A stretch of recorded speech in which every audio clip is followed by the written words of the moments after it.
Welcome to Fearless with Jason Whitlock. I'm Jason Whitlock, your host. Happy Saturday. Another special Saturday edition of Fearless. Glad you're here with us. We're going to start calling this Saturdays with Shemeka. Our Saturday edition. Shemeka and I will have a couple of conversations here, hopefully get you through the weekend. We don't have football right now, so we figured we'd give you some special Saturday content, me and Shemeka Michelle. This episode is brought to you by our good friends at Good Ranchers. Fall in love with beef, chicken, and seafood all over again by subscribing to goodranchers.com. Use my promo code FEARLESS to get $240 in free bacon with your order. Shemeka, welcome back. Happy Saturday to you and yours. I want to talk with you about Laken Riley. I think I'm saying that right. She's the 22-year-old nursing student, University of Georgia, who was brutally murdered by an illegal immigrant. This has set off a lot of conversations about illegal immigration. And the mayor of Athens, Georgia, I believe his name is Kelly Gertz, held a press conference this week, and he's taking a lot of heat because he's basically made Athens, Georgia, a sanctuary city for illegal immigrants. And I think he did this in 2019 or 2020 or so. And so people there in Athens are upset with him because he rolled out the red carpet for illegal immigrants, and now an illegal immigrant has brutally murdered a 22-year-old college student, and people aren't letting this go. He had a press conference this week where he attempted to push some of the blame on Donald Trump and comments Donald Trump made in 2019 or whatever. Anyway, let's play the clip of some people. No. Let's start with the clip from 2019 where he talks about Athens as a sanctuary city. I got this off Jack Posobiec's Twitter feed. Let's play that clip first. The Athens-Clarke County Unified Government is welcoming to people from all lands and backgrounds and strives to foster a community where individuals and families of all statuses feel safe, are able to prosper, and can breathe free. So that was him saying, hey, illegal immigrants, we love you here in Athens and we want you all to feel prosperous. And so now here we are in 2024, young woman's been killed and the people in Athens are irate and think that this crazy woke mayor is partially responsible. And they attacked this mayor this week at a press conference. Let's watch. Humanity is the expectation of human dignity. While 2019 was not that long ago, you might remember the dynamic we were living in the late teens in this country, where you had the President of the United States speaking in the most vile terms about people who were foreign born. And you had that notion metastasizing in places like Charlottesville. This is an invasion! When I was younger, I was a criminal. And you know what I thought about doing? Crossing the border to Mexico to get away from my crime. Son, I'm going to ask you to leave. Jesus Christ, he saved me, and I no longer live that lawless life, which you do. Son, I'm going to ask you to leave. You are lawless, Mr. Mayor. I'd be glad to schedule some time with you if you'd like some individual time. Yeah, I'd like to spend some time with you. Let's do that, but I need to continue. I got a question. How about a town hall? Sorry. I'm with the people. Are you going to rescind the resolution? Is that still in place? Does that give the impression this is a sanctuary city? What? No, you can't call it that under Georgia law? What we wish to do is dignify everybody's humanity. There's nothing in that resolution that creates the law. You took an oath to uphold the law, not your feelings or nor your opinion. Chief, I don't You know called me a That's what you're white upholding. supremacist. No, sir. You're talking BS to us right now. I need to answer one question at a time. Right here, sir. Alex Kaepernick. I'm going to continue my answer from a moment ago, and then I'll get it. You called me a white supremacist in your resolution. Well, That was not nice to me, was it? What- had enough. And what we wish to have a do- right to speak. This is America still. What we wish to do Okay. All right. is to understand, Stop talking if he'll call upon me so I can ask a question. is to understand that those families that are here came here under less than ideal circumstances. I've outlined my desire for better federal legislation that would standardize the immigration process. We've not been living in that environment. I mentioned I was a career educator. I've worked with a lot of students and their families in this community, and the practical reality is that those families tend to be blended amongst a variety of immigration statuses. We want to create a stable environment for people in our communities, and when that community is disrupted by hate or vitriol, that's not a safe environment for their school children and their families to live in. Called righteous indignation, sir. The resolution speaks to that question. So whatever Donald Trump said in 2019 was hate and vitriol that made the environment unsafe. These people are crazy, man. They're elected by Americans to represent the citizens, the legal citizens, American citizens, and this guy is talking about protecting the feelings of illegal immigrants and being upset that Donald Trump has said something about foreigners who are coming into this country illegally. Priorities are just all wrong here, and I love seeing this because I love, and particularly the white woman was like, no, in your resolution, you called me a white supremacist. You ain't worried about my feelings, but you worried about the feelings of illegal immigrants and making sure they feel welcome and safe and blah. Miss me with all of it. I'm glad to see some white folks that are sitting on, you can call me any name in the book, but I ain't going for this BS. We all need to get in that mentality. Absolutely. And I feel like Black people have been hoodwinked because they actually started to couple us with them by when they started to say the whole black and brown. And I remember someone saying to me, you should, look at the color of your skin and have sympathy for these people that are foreign to this country and who are, looking for a better life. They wanted us as Black people to turn a blind eye to the effects that illegal immigration would even have on, lower income Black people. And so they started changing the lingo that we used and getting us very comfortable with it. I was watching a show from like 2017 or 2018, and I heard someone say illegal immigrant. This is a Black show, and the one person corrected the other person and said, no, it's called undocumented. So they even got us to start saying undocumented so that we could become nicer and softer and more kumbaya and more come on in, move into our neighborhoods and throw beer cans all over the lawn, because that's exactly what they do. And some of them are criminals, right? I don't doubt that there have been people actually coming in looking for a better life.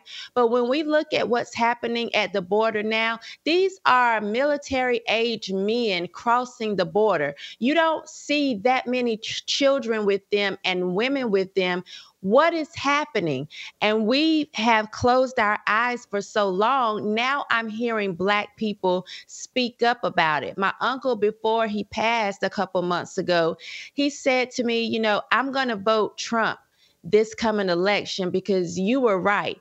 These illegal immigrants are just coming in and it's too much, and we're having crime. And he was finally starting to see exactly what Trump warned us of. It wasn't Trump trying to be prejudiced or xenophobic or any of those things. He was trying to say we're bringing in people who don't have our values, don't share our morals. They're not going to love this country the way we need them to.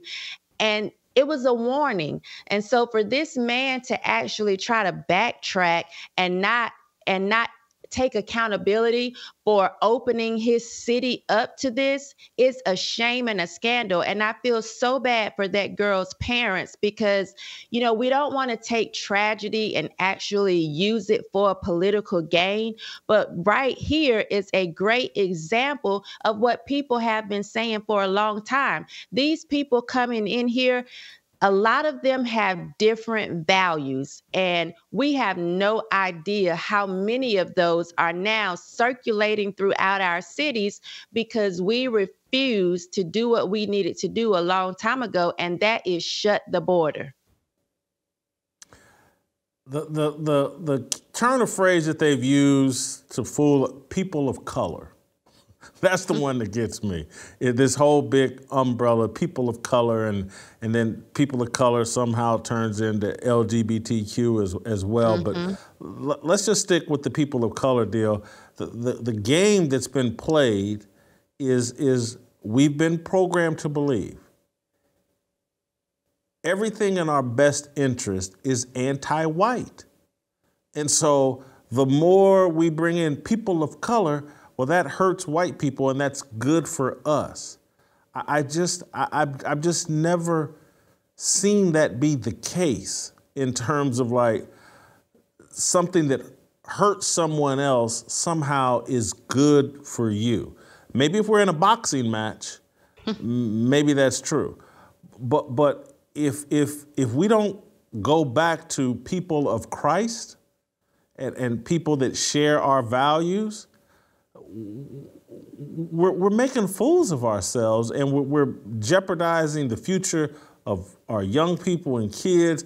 And again, I'm not, you can't make this generalization about all of the illegal immigrants, but there has to be a process for legal immigration, and that needs to be the standard, because these other countries that are not friends of ours, they're dumping some of the dregs of their society. Go watch. It's like go watch the movie Scarface, and not for the entertainment value, but just go look at how many Cuban criminals came in through a crisis, and that's what the Tony Montana thing was supposed to represent in the Scarface movie.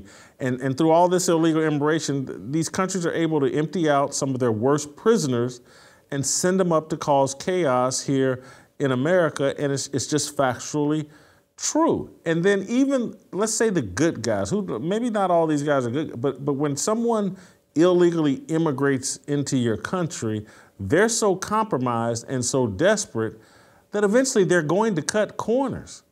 Mm-hmm. Because, it's hard for them to get a legal job. They got to eat, so they just go into survival mode, and they're going to do whatever is necessary to survive. Not all of them are going to move into the construction and home building and just, pick up real jobs, So I feel horrible about what's happened to the Laken Riley, and you make a great point about, hey, you feel a bit uncomfortable using her for political gain, but we know they took George Floyd and used him for political gain.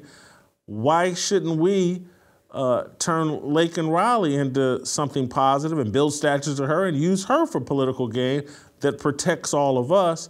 I don't have a problem with playing that game, and I don't think we should feel bad about it.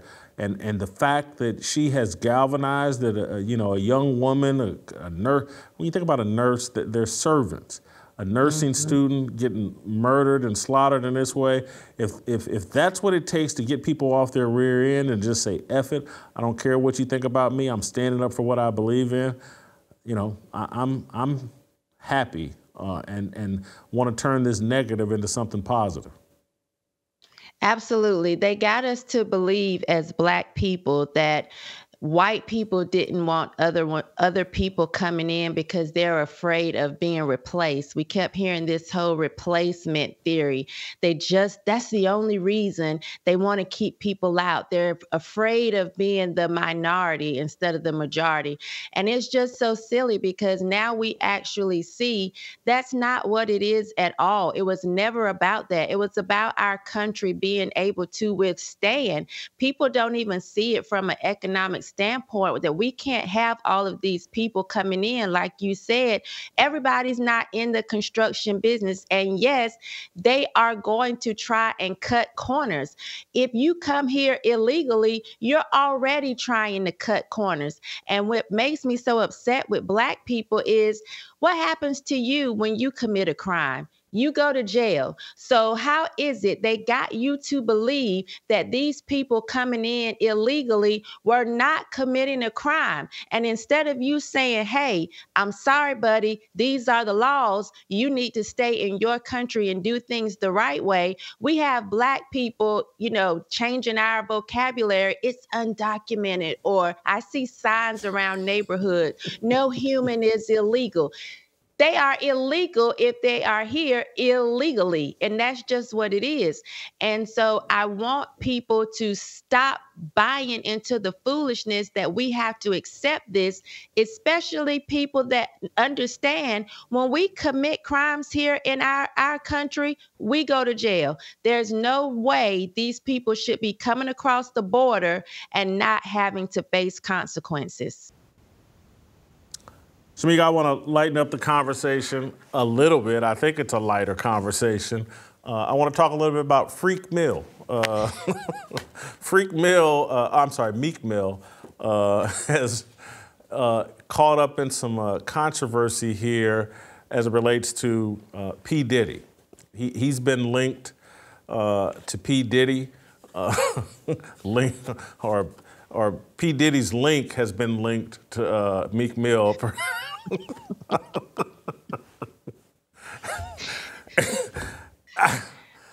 And Meek Mill's been going back and forth with Andrew Tate. I don't know if you saw those tweets where, he and Andrew Tate, I think, tweeted, "I'm the most famous man in the world and avoid speaking to famous people because they're all gay and weird." So P. Diddy was having sex with Meek Mill and Usher.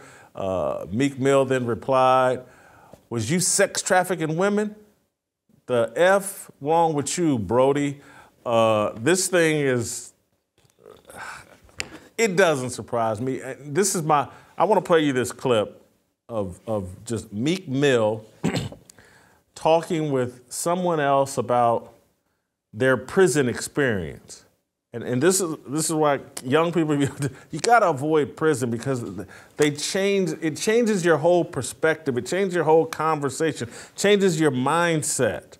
It normalizes some sexual fluidity that you may not even be aware of at the time, but I just can't. Meek Mill and whoever else was having this conversation out publicly, I'm like, what are y'all doing? Listen to Meek Mill talk about losing a cellmate. If you're dealing with somebody for a long period of time, it don't matter if I left or you left, you can have a cellie. Nah, you got a cellie for 3 months. They call it cellie left. Pack it up, go to new jail. You're gonna feel like you just lost a chick. You know how it is, it's just, you're gonna be hurt about it. How many times you felt like that? No. You ain't never lose your cellie and feel like you lost a chick? No, I lost some cellies that was some good, they went home. I didn't see, during my whole time, I done seen hundreds of cellies go home. Yeah. And you'd be like, damn, how many times you cried? I ain't never cried, man. The f you talking about? This whole conversation, I don't know if it's on radio, podcast, or whatever, but when I heard that, it reminded me, I've told this story, I don't know if I've told it on the show before, but I've told it before to people. I was at a casino in Kansas City, the Flamingo Casino in Kansas City, for anybody in Kansas City. I don't think it's there anymore, but it was the more ghetto casinos of the casinos in Kansas City.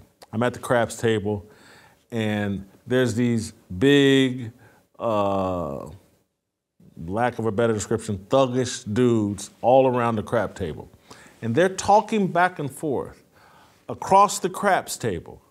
Dealers and people they don't know are there, but they're talking back and forth about putting their finger in each other's booty holes. And I'm listening to this, and I'm sitting there thinking, these dudes must have been in prison. And so at some point later, and maybe 20, 15 minutes later, one of them hollers back, "Oh, you did time with so-and-so and so." And I just thought, like, this is what prison does to you. It makes you think it's normal to sit out in front of a bunch of people you don't know and talk about putting your fingers in each other's booty. It was, and so that's what's happened to Meek Mill. That's why, again, to me, the rap industry, it's filled with sexually fluid, compromised, do anything for money people. But your thoughts on Freak Mill? Ooh, so much, because what do you mean losing your celly is like losing a chick? Does your celly rub your head, rub you to sleep at night, kiss you, cuddle you? What exactly is your celly doing that you would even compare them to your woman at all? There should be such a stark difference that Hold for 1 second. Let me tell you what, let me give you a prime example of what goes on in jail and prison. And remember, Uncle Jimmy worked in a jail in Kansas City, so I'd hear all these stories. These dudes sit in between each other's legs and braid each other's hair all the time. I mean, and think nothing of it. And that's, anyway, continue. Yeah, so it really lets me know that he is open to the idea of a man being in a position only a woman should be in, or him as the man being in a position as only a woman should be in, because why would you even make these comparisons? There is nothing that my best friend could ever do for me in comparison to a man. If I lost my best friend, it would not feel like I lost my man at all. It would be so totally different that I could never sit around and act as if it's the same. So that right there is very suspicious that he would say that. And I know he has that picture where he has the French fries going down his legs. He has the picture where he's dressed like Puffy. And then there's a video where Puffy is calling him daddy. They also revealed that he follows this gay porn Twitter page. Look, I ain't saying he is, but I'm saying if it walk like a duck, quacks like a duck, and like a duck, I'm sorry, it's a duck. It's Daffy. I mean, it's just too much. Just go ahead and call him Daffy. Right. If he checks all those boxes, just go ahead and call him Daffy. And I don't want to make light of this, because there's just something real to it and serious in terms of what rap music has normalized and who it's platformed. And what's it, the Birdman guy that, be kissing these dudes in the mouth and all this other stuff and calling each other baby and all this other stuff. The rap industry, we have to snap out of what's at the foundation of it and what they're promoting. And I just think about all the celebrities. And from Robert Kraft, the owner of the New England Patriots, was caping up for Meek Mill. And like, oh my God, he's been oppressed and he's been over-criminalized, and we just got to get Meek Mill out of prison. And he's done nothing wrong. All of this hyper focus on, oh, we just got to get these criminals out of jail. And look, I got friends that would have to be considered criminals. And I'm sympathetic towards some of them, and some of them maybe did get a raw deal or whatever, but most of them, again, you're not getting caught because it's your first time doing something. It just isn't your first time doing something. It's usually the 50th time that you get caught. Or, anytime I've gotten caught in doing anything, it never is on the first day. You normally get away with the first one. So right. I just, our whole culture, Black and American culture, has been criminalized. And we've normalized criminal behavior and attitudes and sexual attitudes that are commonplace in prison are now popular throughout American culture. And that's like Meek Mill and a lot of these rappers, it's their job. But it's like, I used to say, like when the first time I ever heard it, and then when I really, like when Snoop rapped about his thing on the tonsils of Luther Campbell. It's like, who does that? How did that become okay? And then dudes, it became so okay, the gangster mentality, that the way you would insult a guy out in the streets would be, suck my blank ninja. Mm-hmm. People would, it's like, whoa, who's getting insulted here? You telling somebody, but that's what's happened, and we seem oblivious to the ramifications of the promotion of prison culture. And I look at all these guys tatted up. I look at all these guys with their pants hanging off their rear end, hair braided up, all of them trying to look like they just got out of prison. Huh. That's like, just think about this. Where would be the highest rate of homosexual behavior on the planet? Even higher than San Francisco. Mm-hmm. It has to be in prison. So why would it become popular to dress up like you're in prison? Yes. It's one of the main reasons I never got a tattoo. Because I was like, I get it, it's a fad, but who started this fad? Why don't, I just never got a tattoo. No fear of tattoos or anything like that, but it's just like, man, that's some old gang prison stuff. I'm good. Yeah. I'm good. Final thoughts to me before I let you go for the weekend. Yeah, even when DMX said in his song, all you niggas been to jail before, suck my d. Ooh, like every time it comes on, I'm hyped. And now that I'm older, every time I repeat that line, I'm like, that's gay. That's extremely gay, and it was accepted. And you have people all in the club, males and females, thinking that that's acceptable. And it's just like these guys that walk around with their pants sagging and their butts hanging out.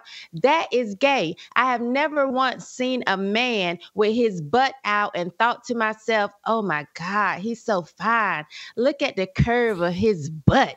Never. And so who are they doing it for? They're doing it for other men, because women are not sitting around wanting to see your boxers or the curve of your behind in them.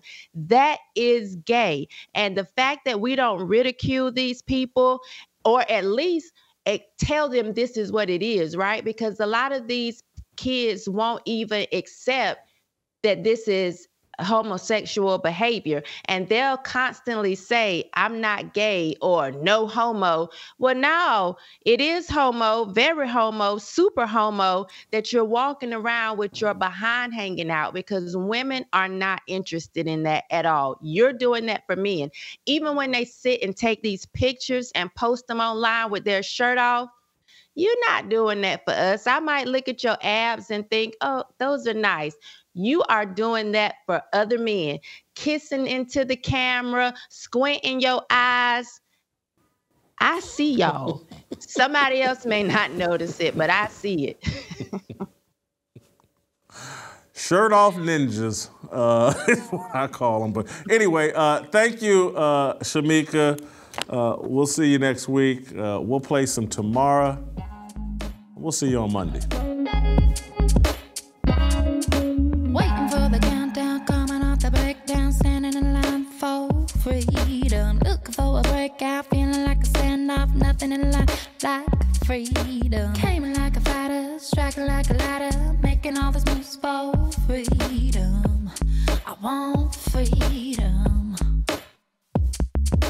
No negotiation, my sister, no relation. We all just wanna have freedom. Sitting on a corner, never been alone. I'm breaking my back for freedom. Blessed, we are living, get back. We are receiving, all deceiving. We all wanna be free. We want freedom. I wanna be,